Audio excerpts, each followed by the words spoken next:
बैठक में कलेक्टर आशीष सिंह ने सभी विभागीय अधिकारियों के साथ चर्चा की और आवश्यक आदेश तथा निर्देश दिए। उन्होंने मीडिया को बताया कि इस बैठक में सीएम हेल्पलाइन की समीक्षा भी की गई है। कलेक्टर आशीष सिंह ने सीएम हेल्पलाइन में आने वाली शिकायतों के समय सीमा में निराकरण होने के निर्देश दिए।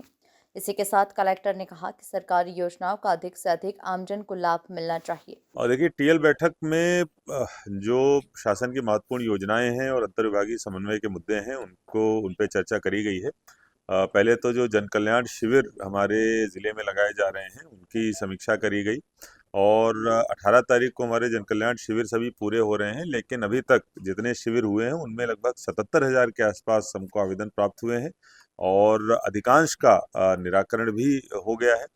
अगर हम लोग विभागवार बात करें तो सबसे अधिक जो आवेदन है वो जो लर्निंग लाइसेंस होते हैं, खासतौर पर अलग-अलग कॉलेजेस के जो कैंप लगाकर छात्रों के जो लर्निंग लाइसेंस बनाए गए हैं उनकी संख्या काफ़ी अधिक है, जिसमें अच्छा काम हुआ है। इसके अलावा जो पंजीयन होते हैं नए, चाहे वो संबल के हों, चाहे कर्मकार मंडल के हों, वैसे पंजीयन भी करीब-करीब 5-6 हज़ार इन शिविरों के माध्यम से करे गए हैं, जो अपने आप में बड़ी संख्या है। इसके अलावा जो आयुष्मान कार्ड बनाए जा रहे हैं, आयुष्मान कार्ड्स भी इन शिविरों के माध्यम से हज़ारों की संख्या में बनाए गए हैं। इन विभागों का योगदान इसमें प्रमुख रहा है। बाकी सभी शिविर हमारे 18 तक कंप्लीट हो जाएँ और जितने भी आवेदन प्राप्त हुए हैं, उनका सबका शत-प्रतिशत निराकरण हो जाए, ऐसे निर्देश प्रदान किए गए हैं।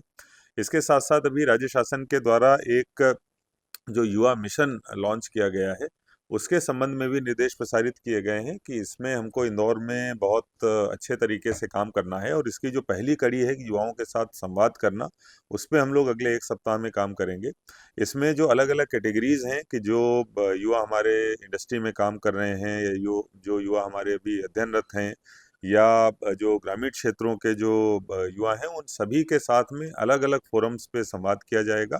इसके लिए अलग-अलग एडीएम स्तर के अधिकारियों की ड्यूटी भी हमारे द्वारा जो विभागीय अधिकारी हैं उनके साथ-साथ लगाई जाएगी। इन संवादों के ज़रिए जो हमारे पास में पॉइंट्स निकल कर आएँगे और शासन के जो निर्देश हैं उसके आधार पर आगे युवाओं के लिए नीति बनाने संबंधी काम या उनके लिए जो योजनाओं का क्रियान्वयन का काम है वो और ज़्यादा प्रभावी ढंग से किया जाएगा। इसके साथ-साथ प्रत्येक ग्रुप से कुछ 2-3 हम लोग ब्रांड एम्बेसडर टाइप के भी ढूँढने की कोशिश करेंगे कि जिनको जब हम लोग क्रियान्वयन कर रहे हैं योजनाओं का, उसमें उनका सुझाव भी प्राप्त हो सके और उनके मॉनिटरिंग में भी सारी चीज़ें हो सके जिससे कि और अधिक सुधार इन सारी योजनाओं में लाया जा सके। इस संबंध में भी निर्देश प्रसारित किए गए हैं। इसके साथ-साथ सीएम हेल्पलाइन और अन्य जो अंतर्विभागीय समन्वय के मुद्दे हैं, वो उन पे चर्चा हुई।